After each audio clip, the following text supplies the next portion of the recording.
Hello, Assalamu alaikum. Welcome to part 2 of getting started on Flutter. So हमने last time छोड़ा था Android studio पे। उसका हमने पूरा सेटअप किया था और अब जो है हम लोग विजुअल स्टूडियो कोड को सेटअप करेंगे। तो उसके लिए आप लोगों के पास सबसे पहले आप लोगों को लिंक पे जाना होगा code.visualstudio.com और वहाँ से आपको VS कोड जो है डाउनलोड करना पड़ेगा। और जो भी आप लोगों का वर्जन होगा, जैसे अगर विंडोज़ है तो फिर आपके पास यहाँ पे डाउनलोड फॉर विंडोज़ आ रहा होगा, और अगर आपके पास मैक है तो आपके पास डाउनलोड फॉर मैक आ रहा होगा। तो सिंपली जो भी आपका वर्जन है उसको सेलेक्ट करने के बाद आप इसको डाउनलोड कर लें। डाउनलोड करने के बाद जो है आपके पास सेटअप आ जाएगा। सेटअप को इंस्टॉल करने का बहुत ही आसान तरीका है। उसको सिंपली जो भी विज़िट पे आपके पास शो हो उसको जो है आप नेक्स्ट करते रहें, और एट द एंड आपके पास पूरा सेटअप हो जाएगा, इंस्टॉलेशन पूरी हो जाएगी। जब आपके पास पूरी इंस्टॉलेशन हो जाएगी तो उसके बाद जो है हमने लास्ट जो छोड़ा था वो हमने एक प्रोजेक्ट क्रिएट किया था फ्लटर के थ्रू।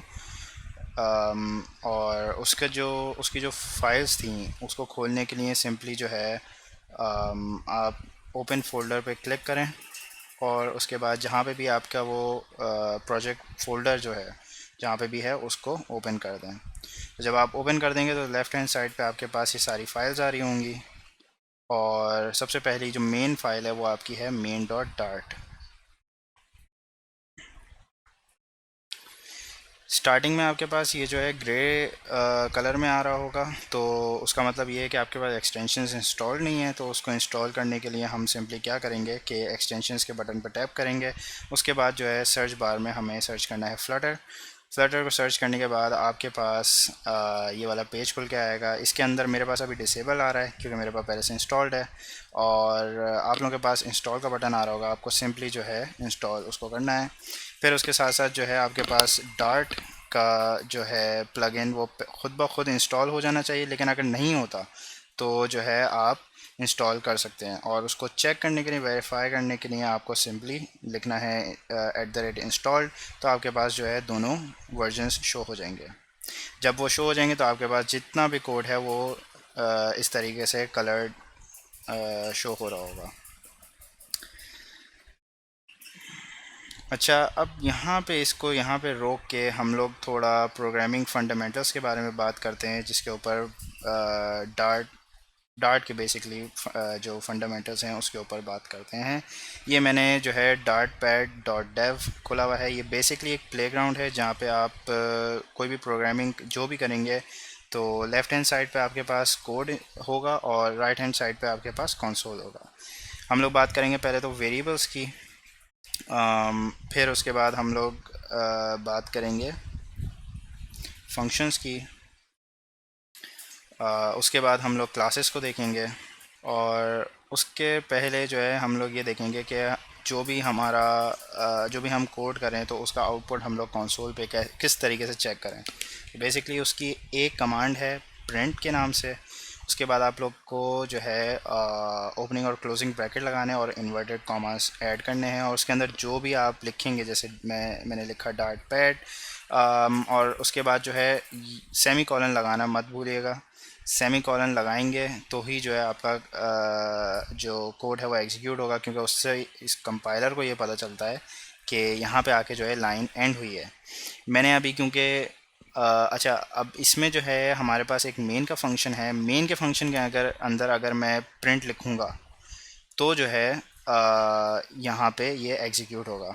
और जैसे कि मैंने जो है इन्वर्टेड कॉमास मिस कर दिए थे, तो इसलिए वहाँ पे मुझे वो एरर दे रहा था। जैसे ही मैंने ऐड किया तो वो यहाँ पे कंसोल में मुझे प्रिंट करके दिखाने लग गया।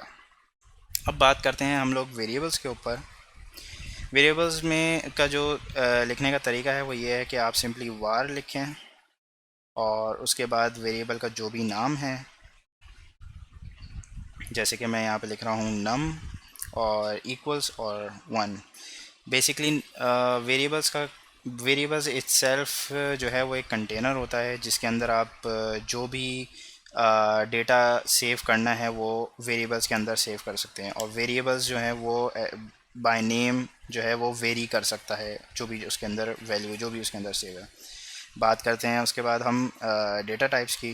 डेटा टाइप्स में आपके पास है इंट, स्ट्रिंग, डबल, बूलियन और इस तरीके से और तो भी हैं। लेकिन जो है अच्छा, इनका इनका जो काम है वो ये बेसिकली होता है कि जो भी हम डेटा सेव कर रहे हैं उसका क्या टाइप होना चाहिए, कि यानी उसमें सिर्फ इंटीजर सेव हो। अब जैसे मैं यहाँ पे मैंने नम इक्वल्स 1 किया था, तो अगर आप डॉक्यूमेंटेशन में देखें तो नम का जो डेटा टाइप है वो इंटीजर है, मीनिंग कि इसके अंदर सिर्फ और सिर्फ जो है होल नंबर्स या इंटीजर्स जो है वो सेव हो सकते हैं। इसके बाद जो है मैं एक नया वेरिएबल बनाता हूँ आपके नेम के साथ, और इसको मैंने इन्वर्टेड कॉमास में डाला। तो अब अगर हम इसकी डॉक्यूमेंटेशन पे देखें तो ये एक स्ट्रिंग है क्योंकि इन्वर्टेड कॉमास में है। और हमेशा जो है इन्वर्ट सेमीकोलन ज़रूर लगाइएगा, मेरी बुरी आदत एक्सपोर्ट की वजह से। फिर उसके बाद जो है एक और वेरिएबल बनाते हैं पाई की। पाई बेसिकली आपका फ्लोटिंग पॉइंट होता है जो कि मैथमेटिक्स में आप इस्तेमाल करते हैं, जिसकी वैल्यू होती है 3.142, और उसकी वैल्यू जो है वो फ्लोटिंग पॉइंट है जैसे मैंने बताया। तो उसका जो डेटा टाइप होता है वो है डबल। उसके बाद एक और वेरिएबल बनाते हैं ए बी सी का, और उसको जो है हम वैल्यू दे देते हैं ट्रू। ट्रू बेसिकली आपका बुलियन डेटा टाइप होता है जिसके अंदर सिर्फ दो वैल्यूज़ आती हैं, या तो ट्रू या फॉल्स। अच्छा, ये हो गए हमारे कुछ एग्जांपल्स वेरिएबल की। वेरिएबल्स के बारे में मैं आपको बता चुका कि जो है वेरिएबल्स का काम सिंपली ये है जो भी हमारी वैल्यू है उसको हम स्टोर कर सकें, और अगर वो मॉडिफाई होती है तो जो है उसकी जो नई वैल्यू है वो भी हम सेव कर सकें। अब हम एक एग्जांपल देख लेते हैं। सपोज़ हमें जो है दो वैल्यूज़ को ऐड कराना है, तो मैंने जो है दो वेरिएबल्स बनाए, var num1 और var num2। दोनों की वैल्यू दे दी 2 और 3, विच मीन्स ये दोनों इंटीजर हैं। इसको जब मैं रन करूँगा कंसोल पे मेरे पास सिर्फ और सिर्फ डार्ट पैड लिखा हुआ आएगा, वो इसलिए क्योंकि आउटपुट के लिए मुझे उस चीज़ को प्रिंट कराना है। अब जैसे मैंने बताया कि क्योंकि हमारे वेरिएबल्स एक कंटेनर हैं, तो इसलिए मैंने एक नया वेरिएबल लिया num3 के नाम से, और दोनों num1 और num2 को जो है ऐड करके जो भी उसकी वैल्यू आई वो उसके अंदर डाल दी। अब क्योंकि मुझे जो है वेरिएबल को प्रिंट कराना था, इसलिए मुझे अब वेरिएबल को प्रिंट कराने के लिए जो है ना आप कभी भी इन्वर्टेड कॉमास नहीं लगाएंगे, वरना वो समझेगा कि ये एक स्ट्रिंग है तो वो एज अ स्ट्रिंग उसको प्रिंट करेगा। लेकिन मुझे num3 की वैल्यू प्रिंट करानी थी, इसलिए मैंने प्रिंट और इन्वर्टेड कॉमास हटा के num3 लिखा। अब बात करते हैं फंक्शंस की। फंक्शंस में हमारे पास चार चीज़ें आती हैं। एक तो सबसे पहली चीज़ है रिटर्न टाइप, सेकंड है हमारे पास फंक्शन का नाम, फिर हमारे पास है फंक्शन बॉडी, और उसके बाद है हमारे पास पैरामीटर्स या फिर आर्ग्यूमेंट्स।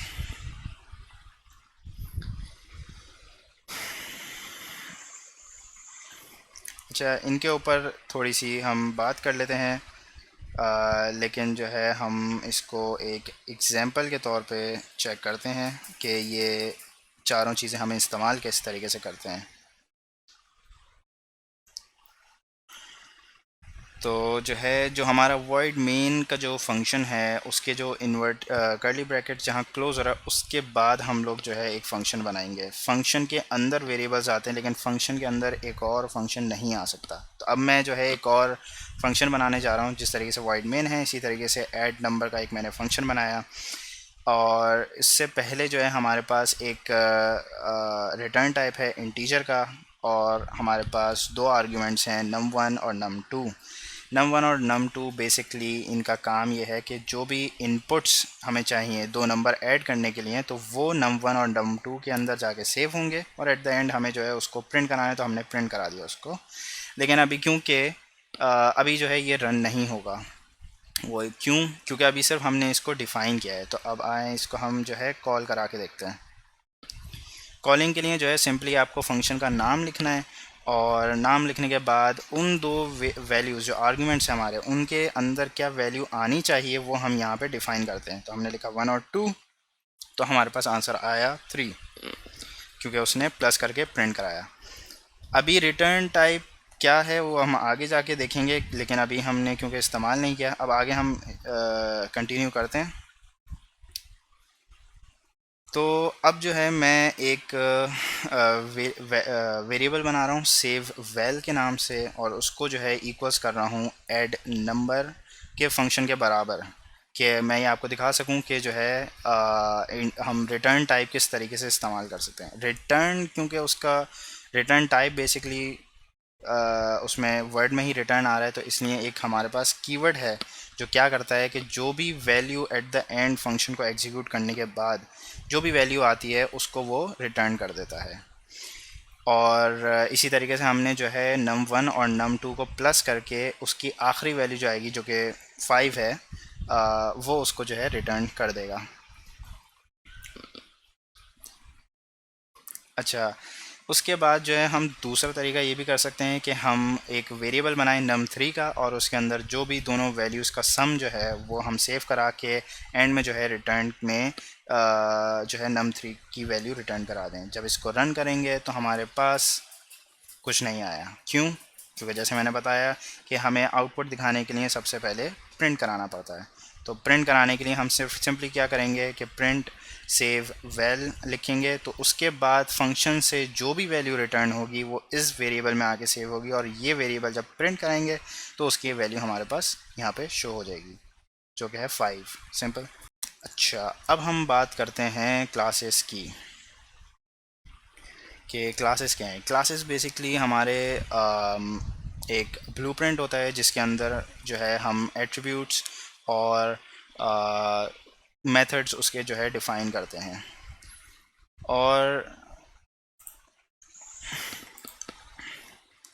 और इसका लिखने का तरीका ये है कि सिंपली हम लोग जो है उसका कीवर्ड क्लास लिखते हैं। क्लास का जो भी नाम हो, जैसे मैंने यहाँ पे रखा है पर्सन, और उसके बाद उसकी जो भी उसके जो भी एट्रीब्यूट्स हैं जैसे स्ट्रिंग नेम और उसकी जो भी वैल्यू, और उसके बाद इसी के साथ साथ उसकी एज जो कि हमारा इंटीजर होगा, और उसके बाद जो भी उसकी वैल्यू हो 22 उसकी वैल्यू रख दी हमने। अच्छा, इसके बारे में पहले हम थोड़ा सा बात कर लेते हैं कि क्लासेस बेसिकली जैसे मैंने आपको बताया कि वो एक ब्लूप्रिंट होता है, और उसके अंदर जो भी उसकी एट्रीब्यूट्स हो गए, उसकी समझ लें प्रॉपर्टीज़ जो हैं, और उसके जितने भी मेथड्स हैं वो सारे जो है क्लास के अंदर आते हैं। क्लास की एग्जांपल अगर हम लें तो वो हम एक कार के या पर्सन के एग्जांपल से हम देख सकते हैं कि क्लास एक इटसेल्फ एक एंटिटी है, और जो है उसकी अब जैसे पर्सन जो है वो एक एंटिटी है, एक जनरल चीज़ है, ठीक है। अब एक पर्सन मैं भी हूँ, एक पर्सन आप भी हैं, और इस तरीके से इस दुनिया में कई सारे जो है पर्सन्स हैं, लेकिन हर पर्सन का जो है अलग नाम है, हर पर्सन की अलग एज है। तो हम क्लास से सिंपली ये करते हैं कि एक ब्लूप्रिंट बना लेते हैं, और हम बोलते हैं कि इस पर्सन के ये एट्रीब्यूट्स हैं, कि यानी उसका एक नाम हो सकता है, उसकी एक एज हो सकती है, लेकिन क्या उसकी एज है और या क्या उसका नाम है, ये वो उसका ऑब्जेक्ट बताता है। अब ऑब्जेक्ट क्या होता है उसके बारे में हम देख लेते हैं। ओके, तो अब जो है हम इसको देखते हैं कि ऑब्जेक्ट हम किस तरीके से बना सकते हैं और क्लासेस को किस तरीके से हम यूज़ कर सकते हैं। ओके, तो क्लास हमेशा जब भी क्लास हम बनाएंगे तो वो किसी फंक्शन के अंदर नहीं आ सकता।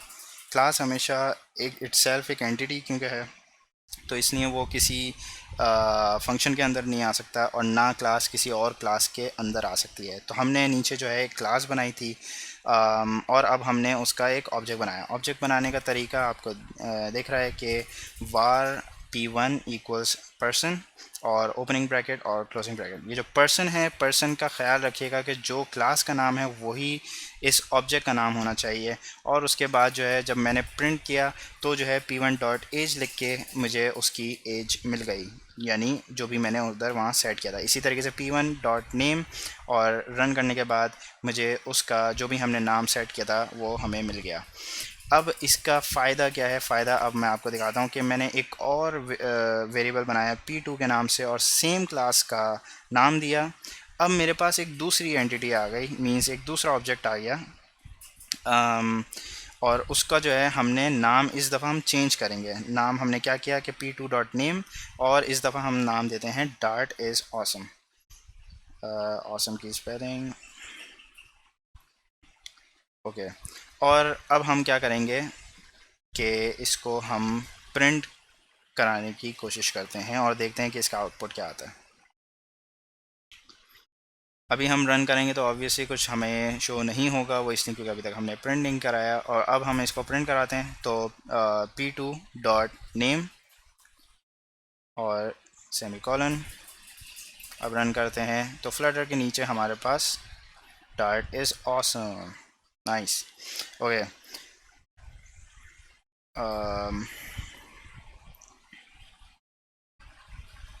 तो इस तरीके से जो है आप लोगों को क्लासेस का थोड़ा सा आइडिया हो गया है।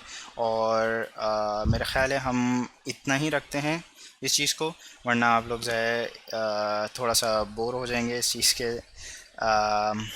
तो नेक्स्ट क्लास में जो है हम लोग इसकी थोड़ी सी और इन डेप्थ देखेंगे कि किस तरीके से क्लासेस को इस्तेमाल करके हम पूरे पूरे जो है अपने ऐप्स बनाते हैं। और आप ये भी देखेंगे कि हमारा फ्लटर जो है वो टोटली ऑब्जेक्ट ओरिएंटेड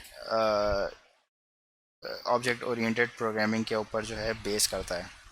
तो नेक्स्ट क्लास में हम मिलते हैं और साथ ही साथ जो है आप लोग इस चैनल को सब्सक्राइब करें, इस वीडियो को लाइक करें कि इससे हमें पता चले कि या कंटेंट आप लोगों को समझ आ रहा है और हम इसी तरीके से वीडियो बनाते रहें या नहीं। जो भी सजेशंस हैं वो कमेंट्स में बताएं और जो नहीं समझ आया वो भी कमेंट में आप पूछ सकते हैं, व्हाट्सएप पर पूछ सकते हैं।